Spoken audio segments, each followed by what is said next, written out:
Assalamualaikum warahmatullahi wabarakatuh. Sekarang kita akan memasuki materi yang keempat, yaitu tentang fi'il. Dalam hal ini saya buat judulnya adalah klasifikasi fi'il. Pertama, apa itu fi'il? Pada pertemuan yang sebelumnya saya sudah jelaskan fi'il adalah kata kerja. Nah, di sini saya akan menjelaskan klasifikasi fi'il tersebut. Baik, saya mulai. Yang pertama, namanya adalah fi'il madhi. Artinya di sini kembali lagi fi'il adalah kata kerja dan madhi di sini artinya masa lampau. Berarti fi'il madhi adalah fi'il yang menunjukkan kata kerja masa lampau. Sebagai contoh di sini adalah pertama, ghafara. Ghafara artinya mengampuni. Dan karena ada keterangan dia ini adalah fi'il madhi, di mana masa lampau tadi maksudnya, maka berarti ghafara ini artinya adalah telah mengampuni. Selanjutnya yang kedua, ghafara tadi di sini. Kemudian yang kedua adalah hadara. Hadara artinya adalah hadir. Namun karena dia adalah fi'il madhi, maka kita terjemahkan dengan telah hadir. Selanjutnya ada jama'ah. Jama'ah artinya berkumpul, dan karena dia fi'il madhi, maka kita katakan terjemahannya adalah telah berkumpul. Selanjutnya ada hamidah. Hamidah artinya memuji, dan karena fi'il madhi, maka kita katakan terjemahannya adalah telah memuji. Begitu juga pada hasiba di depannya. Hasiba artinya menghitung, dan karena dia fi'il madhi, maka kita katakan terjemahannya adalah telah menghitung. Yang terakhir ada soluha. Soluha artinya baik, dan karena dia fi'il madhi, maka kita katakan terjemahannya adalah telah baik. Di sini yang perlu kita ambil pelajarannya bukan terjemahan dari kata ghafara, hadara, jama'a, hamidah, hasiba, dan soluha, tetapi adalah pengertian tentang fi'il madhi tersebut. Jika sudah paham, oh ternyata fi'il itu terbagi, dan pembagian pertama adalah namanya fi'il madhi, artinya kata kerja untuk menerangkan masa lampau. Nah, kalau itu sudah paham, nah berarti sudah paham. Begitu. Selanjutnya, klasifikasi atau pembagian yang kedua dari fi'il adalah namanya fi'il mudhari'. Ini adalah untuk menerangkan kata kerja yang sekarang atau untuk juga yang akan datang. Baik, mari saya tunjukkan. Dimulai dari yaghfiru. Tadi kalau ghafara artinya telah mengampuni, maka yaghfiru artinya adalah sedang atau akan mengampuni. Inilah cara menerjemah untuk fi'il mudhari'. Dan perhatikan di sini sama dia hurufnya, hanya ditambah dengan huruf ya saja. Huruf gha-nya sama, huruf fa sama, dan huruf ra juga sama. Hanya saja bunyinya berbeda. Kalau di sini gha-nya berbaris fathah, kemudian kalau di fi'il mudhari' di sini dia sukun huruf gha-nya. Dan kalau kita perhatikan, maka fi'il mudhari' ini sebenarnya bunyinya ya dari fi'il madhi juga, yaitu fi'il madhi tadi ditambah dengan ya seperti ini, kemudian disukunkan huruf gha-nya menjadi ya, kemudian kasrah huruf fa-nya. Nanti peraturan kasrah ini ada, nanti saya jelaskan. Kemudian didomahkan huruf terakhir menjadilah yaghfiru. Baik, kita lanjut dulu. Selanjutnya di depannya ada hadara. Fi'il mudhari'nya adalah yahduru. Kalau tadi hadara artinya telah hadir, maka yahduru artinya sedang atau akan hadir. Ini yahduru tadi. Begitu jugalah pada yajma'u. Semuanya mengikuti pengertian dari fi'il madhinya, hanya saja dikasih keterangan waktu sedang atau akan. Jadi kalau jamaah tadi telah berkumpul, maka yajma'u sedang atau akan berkumpul. Berarti yahmadu sedang atau akan memuji, yahsibu sedang atau akan menghitung, yasluhu sedang atau akan baik. Nah, seperti itu. Kembali lagi, yang kita ambil di sini adalah bukan terjemahan dari yaghfiru, yahduru, yajma'u dan seterusnya tadi, bukan itu, tetapi adalah bahwa kita memahami bahwasannya yang kedua dari klasifikasi fi'il namanya adalah fi'il mudhari', yaitu dia menerangkan tentang masa sekarang dan masa yang akan datang. Dan pembagian ini adalah pembagian berdasarkan waktu. Sebab nanti fi'il ada juga pembagian berdasarkan hal yang lain. Seperti juga isim sebelumnya saya jelaskan, yaitu isim itu bisa dibagi berdasarkan jumlahnya, yaitu mufrad, musanna, dan jama'. Berdasarkan jenis kelaminnya, yaitu musanna dan mudzakkar. Berdasarkan kepastiannya, yaitu nakiroh dan ma'rifah. Nah, fi'il juga seperti itu. Nah, pembagian yang saya sampaikan di sini adalah pembagian berdasarkan keterangan waktunya. Pembagian yang ketiga adalah fi'il amar, yaitu di sini menunjukkan kata kerja perintah. Saya tunjukkan contohnya. Yang pertama, ighfir. Kalau tadi yang di atas dari ghafaro artinya mengampuni, kemudian ighfir artinya adalah ampunilah. Nah, seperti itu. Kenapa begitu? Karena dia kata kerja perintah. Dan ighfir ini membuatnya adalah berdasarkan fi'il mudhari'nya. Perhatikan, fi'il mudhari' di depan ini yaghfiru. Ini saya tuliskan kembali. Yaghfiru. Pertama hapus huruf awalnya, yaitu huruf iya ini ya. Hapus, kemudian sukunkan huruf akhirnya. Seperti ini. Nah, tadi kan fa-nya baris kasroh ya, lihat di atasnya baris kasroh. Kemudian gha-nya baris sukun. Dengan kondisi seperti ini kan tidak bisa dibaca. Maka ditambahkanlah namanya hamzah wasol, dibarisi kasroh. Jadilah dia ighfir. Nah, jadilah yang ini ya, ighfir. Cara menerjemahkannya ikuti dari fi'il madinya tadi. Kalau fi'il madi ghafaro artinya mengampuni, maka ighfir artinya ampunilah. Selanjutnya, begitu juga pada uhdur. Uhdur, kalau hadoro artinya hadir, maka uhdur artinya hadirlah. Begitu juga pada ijma'. Kalau tadi di atas jama'ah artinya berkumpul, maka ijma' artinya berkumpullah. Kemudian ada ihmad. Kalau tadi hamidah di atasnya adalah memuji, maka ihmad artinya adalah memujilah. Kemudian ihsib, di atasnya hasiba adalah menghitung, maka ihsib artinya hitunglah. Kemudian ada usluh, di atasnya soluha adalah baik, maka usluh adalah baiklah atau menjadi baiklah. Nah, kira-kira seperti itulah cara menerjemahkannya. Kembali lagi, jangan dipusingkan bagaimana kata-kata ini kok artinya aku nggak ngerti ya. Nah, seperti itu, jangan dipusingkan seperti itu.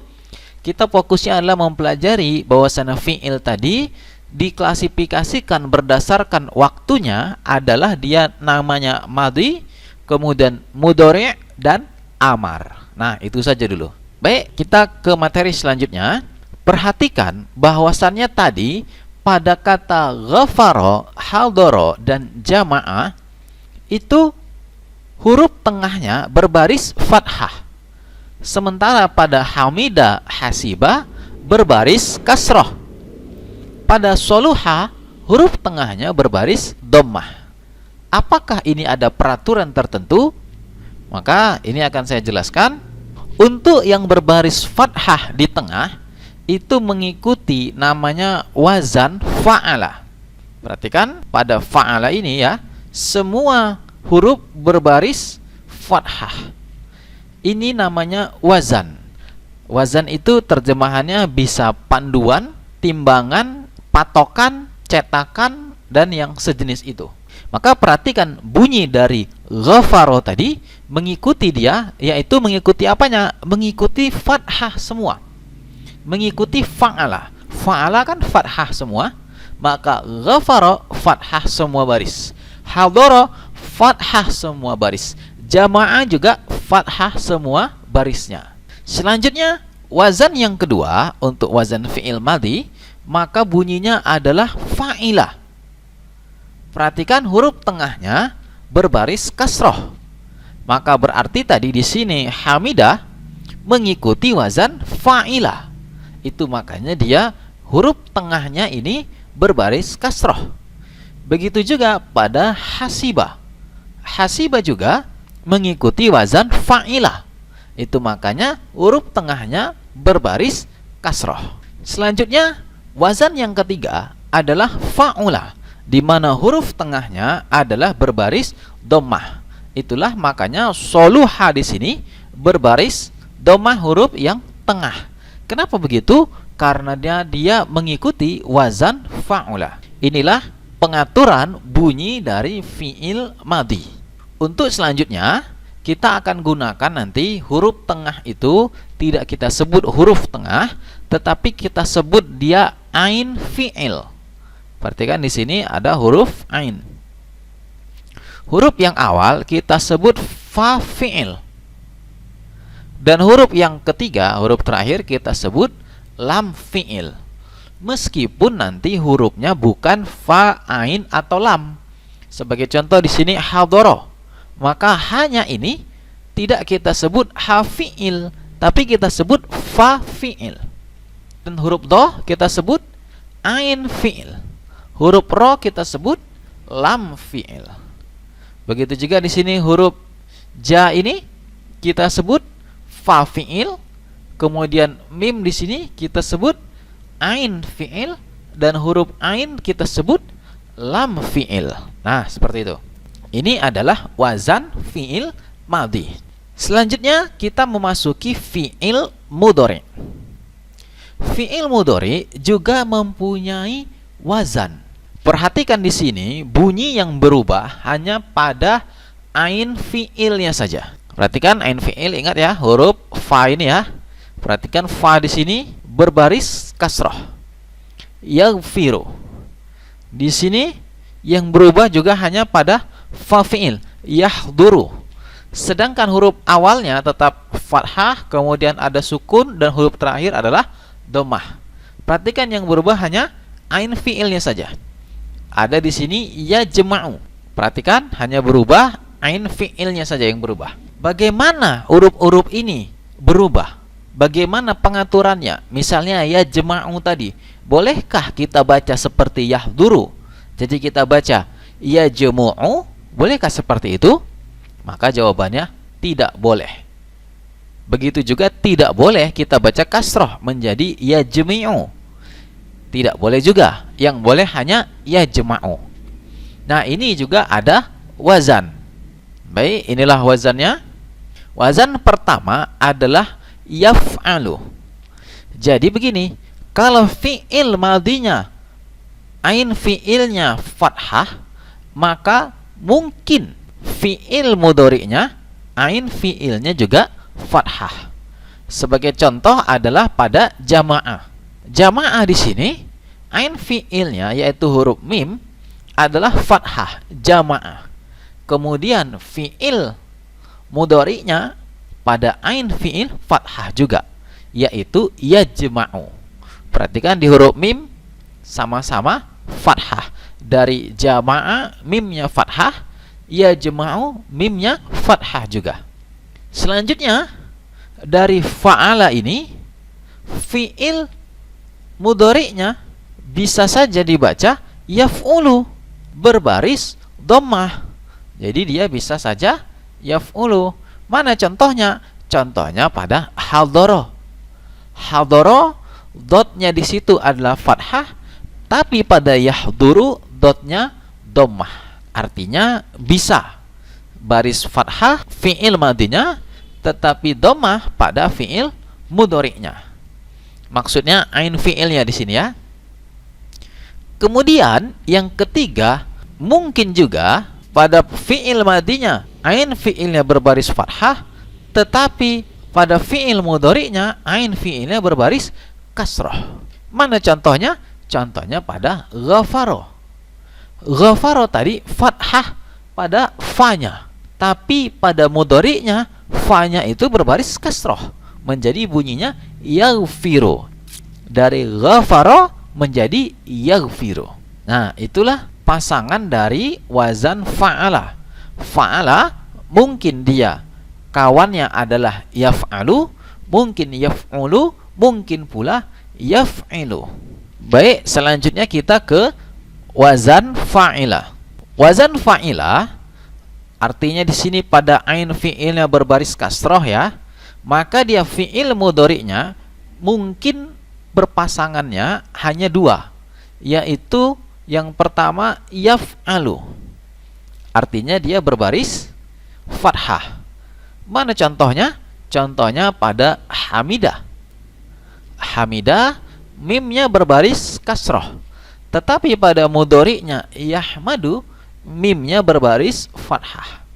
Jadi di sini mungkin saja fi'il madinya fa'ilah, fi'il mudhari'nya yaf'alu. Dan mungkin pula fa'ilah ini berpasangan dengan yaf'ilu. Sebagai contoh hasibah. Hasibah ini fi'il madi, mudhari'nya yahsibu. Sama-sama pada huruf sin berbaris kasroh. Selanjutnya yang terakhir fa'ula. Fa'ula di sini hanya punya satu pasangan, yaitu dia mesti sama-sama dhammah. Di sini contohnya soluha yasluhu. Nah, seperti itu. Perhatikan pada lamnya berbaris dhammah, lam di fi'il mudhari'nya juga berbaris dhammah. Berarti sebenarnya ada 6 ini ya. Fa'ala berpasangan dengan 3, fa'ila berpasangan dengan 2, fa'ula berpasangan dengan 1. Berarti ada 6 wazan. Baik, selanjutnya untuk fi'il amar. Karena sudah penuh tulisannya, pertama saya hapus dulu ya coretan-coretan yang awal tadi. Baik, sudah bersih. Sekarang saya lanjutkan. Untuk membuat fi'il amar, maka dia dilihat fi'il mudhari'nya. Jika fi'il mudhari'nya berbaris fathah pada ain fi'il, maka fi'il amarnya bunyinya adalah fathah juga pada ainnya, yaitu nanti dibunyikan dengan if'al. Sebagai contoh, mana yang fathah pada ain fi'ilnya? Ini. Maka amarnya ijma', mengikuti wazan if'al. Begitu juga pada yahmadu, maka dia ihmad, juga mengikuti if'al. Seperti itu. Selanjutnya, kalau fi'il mudhari'nya ain fi'ilnya berbaris dhammah yaf'ulu, maka bunyi fi'il amarnya adalah uf'ul. Sebagai contoh di sini ada yahduru, maka fi'il amarnya adalah uhdur, mengikuti wazan uf'ul. Begitu juga pada yasluhu, fi'il amarnya adalah usluh, juga mengikuti uf'ul. Selanjutnya, jika fi'il mudhari'nya ain fi'ilnya berbaris kasrah, maka fi'il amarnya bunyinya if'il. Sebagai contoh di sini pada yaghfiru, fi'il amarnya ighfir, mengikuti wazan if'il. Begitu juga pada yahsibu kasrah, maka fi'il amarnya ihsib, mengikuti wazan if'il. Kembali saya hapus dulu coretannya supaya enak melihatnya. Baik, kita lanjutkan. Sekarang muncul pertanyaan, bagaimana jika sebuah teks itu tidak ada baris atau harokatnya? Sebagai contoh ini ya, sin, jim, dan dal. Pada fi'il madhi, huruf pertama ini atau fa fi'il, maka dia pasti fathah. Kemudian huruf terakhir atau lam fi'il, maka dia pasti fathah juga. Nah, huruf di tengah-tengahnya ini yang dia bisa saja dia fathah, bisa dhammah, dan bisa kasroh. Jadi mungkin saja ini dibaca sajadah, mungkin dibaca sajudah, mungkin juga dibaca sajidah. Pertanyaannya, tahu dari mana kita ini dibaca sajudah, sajadah, atau sajidah? Jawabannya adalah ini bunyinya disebut sama'i. Apa itu sama'i? Sama'i adalah mendengar orang Arab asli bicara, tapi yang dimaksud orang Arab adalah orang Arab yang masih fasih, bukan yang pasaran. Kemudian kalau kita tidak jumpa orang Arab yang fasih, maka kita lihatlah kamus. Dan kamusnya pun mesti kamus yang terpercaya. Dalam hal ini, untuk kamus yang terpercaya dan gratisan, maka bisa nanti download di Play Store, yaitu namanya Kamus Ristek Muslim. Nah, inilah dia Kamus Ristek Muslim. Nanti silakan di download ya, diketik di Play Store Kamus Ristek Muslim, nanti muncul gambar ini dan silakan di download. Nanti ketika download ini, kita akan tahu bunyinya. Sin, jim, dan dal ini bunyinya adalah sajadah. Jadi tidak sajudah dan tidak sajidah. Bunyinya adalah sajadah. Begitu juga nanti di kamus itu akan dikasih tahu artinya. Artinya adalah sujud. Selanjutnya dha, ha, dan ba. Kita lihat kamus, nanti bunyinya adalah dhahaba. Berarti ini ikut wazan fa'ala. Ada artinya juga di kamus tersebut.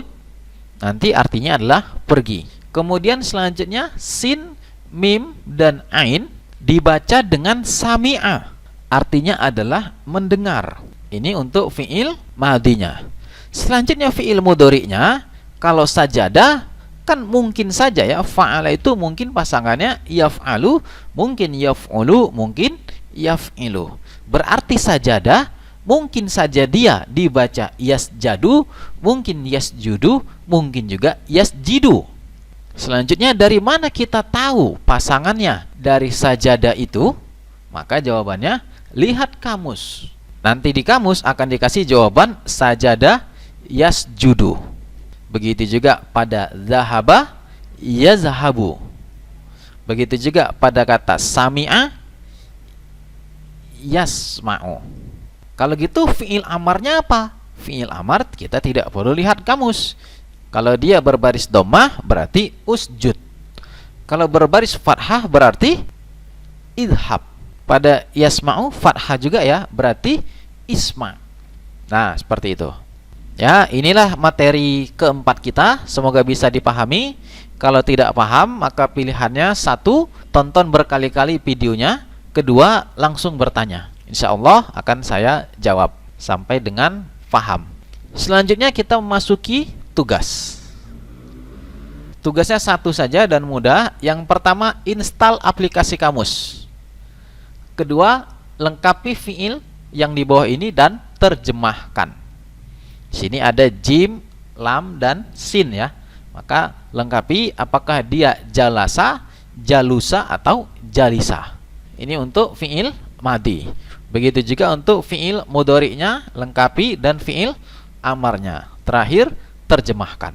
Nanti tugas ini ditulis di kertas, dipoto, dan dikumpul melalui grup masing-masing. Sekian dulu, saya tutup. Assalamualaikum warahmatullahi wabarakatuh.